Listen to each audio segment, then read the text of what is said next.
Mesdames et messieurs, soyez salués où que vous soyez, partout à travers les quatre coins du globe.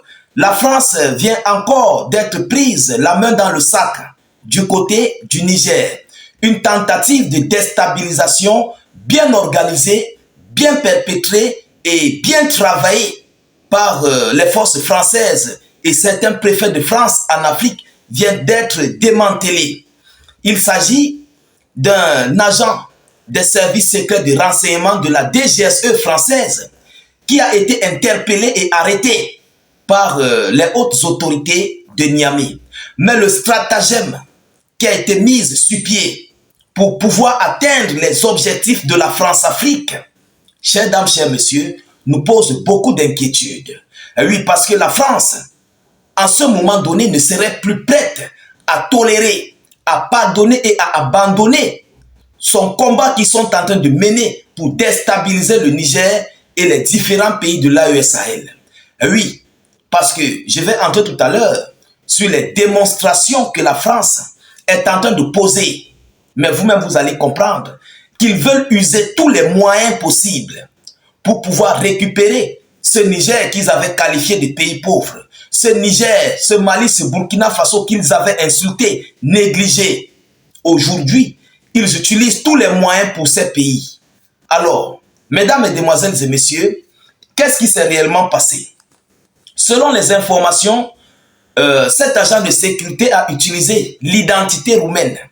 Oui, il a laissé son identité française, il a utilisé l'identité de la Roumanie pour pouvoir accéder et arriver sur le sol nigérien. Vous savez, toute peau claire que l'on rencontre, que ce soit au Mali, au Burkina Faso ou au Niger, sont toujours interpellés, on les interpelle. Alors, ils se croyaient être à l'abri après avoir changé de nationalité. Mais c'était mal connaître que l'Africain est d'abord bandit avant le blanc. C'est de ça qu'il s'agit. Il faut qu'on se dise des vérités. Alors, mesdames, mesdemoiselles et messieurs, selon les informations, je vais décortiquer la vidéo, mais permettez-moi d'abord de vous donner l'annonce officielle venant tout droit des médias locaux. Après, nous allons décortiquer. Selon les informations fournies par le Niger, les services secrets, les services de sécurité ont interpellé un agent de la DGSE entré sous une fausse identité. On ne cesserait jamais de dénoncer les stratagèmes de la France pour déstabiliser le Niger et au-delà de l'AES. Et au-delà de l'AES. Donc, ça ne s'arrête pas seulement dans l'AES et au-delà de l'AES. En plus, la guerre communicationnelle qu'elle nous livre, la France continue à dérouler ses plans à travers son service de renseignement de la sécurité extérieure, DGSE, depuis la France. Tous les plans sont mis en œuvre pour y arriver. Heureusement, le Niger a pris une longueur d'avance sur elle et arrive à déjouer des stratagèmes, y compris ceux exécutés hors du Niger. Rien qui est, les services de sécurité ont interpellé un Français entré frauduleusement sous une fausse identité. Il est entré frauduleusement sous une fausse identité qui est l'identité roumaine. Il a utilisé l'identité de la Roumanie. Alors, mesdames, mesdemoiselles et messieurs, quel est le rôle de ce monsieur? Quel est le rôle de celui-là qui a été arrêté? Évidemment, c'est un agent de renseignement. Il faut d'abord qu'on rentre un peu en arrière. Permettez-moi de faire un petit récapitulatif.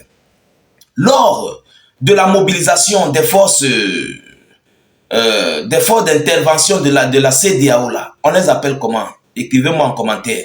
Ces forces d'intervention de la CEDEAO, lors de leur mobilisation, la France avait fait atterrir sur le tarmac ivoirien 2 avions cargo.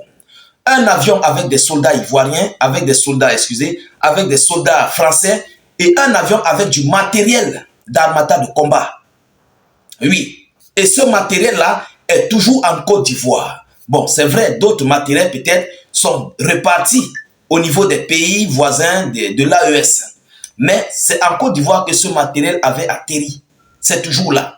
Incessamment, ils ont annoncé qu'ils organisaient les exercices militaires avec un navire colossal militaire qui s'est stationné du côté du Cameroun.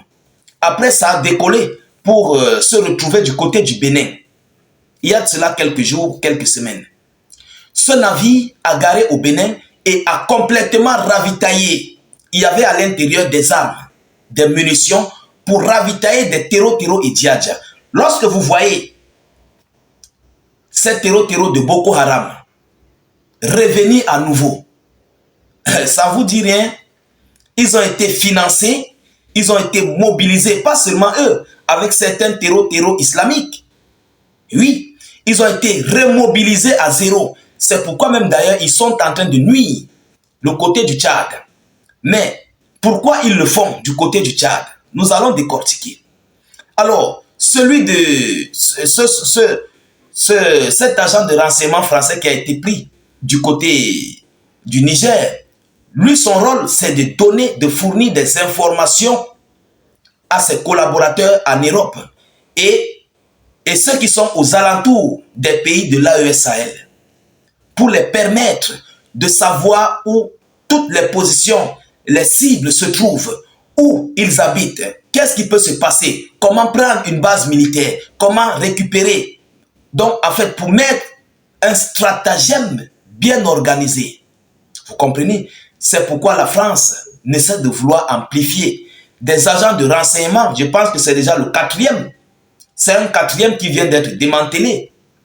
Il y a d'abord 3 autres qu'on avait dénoncés. Maintenant, il y a celui-là qu'on a arrêté. Alors, son rôle, c'est de donner, de prendre, de recueillir les informations et d'envoyer à ses collaborateurs. Le matériel stocké en Côte d'Ivoire est là. Le matériel qui est arrivé depuis le port du Bénin par un navire colossal quittant le Cameroun avait stationné au Bénin, disant qu'ils étaient dans les exercices militaires. Ces matériels-là, ces armes sont encore au Bénin. Vous savez qu'ils ont des bases militaires au Bénin. Alors, ce sont ces matériels, ces armes qu'ils ont fournis au terreau Boko Haram pour empêcher le Tchad de continuer de s'y mixer avec les États du Sahel. Donc, en d'autres termes, pour embrouiller le Tchad, pour que le Tchad ne puisse pas observer complètement et avoir la tête pleine du côté de l'AES, mais de se concentrer sur le trouble au niveau de son État. C'est un complot très bien organisé et très bien structuré. Alors, quant à eux du côté de la France, ils se concentrent sur le Niger et les États du Burkina Faso et l'autre côté du Mali. Voilà ici le complot qui est mis sur pied, qui est mis sur la table pour être prêt à passer à l'acte. Et à titre de rappel, tout est déjà réglé. Il faut qu'on se dise des vérités. Tout est déjà réglé.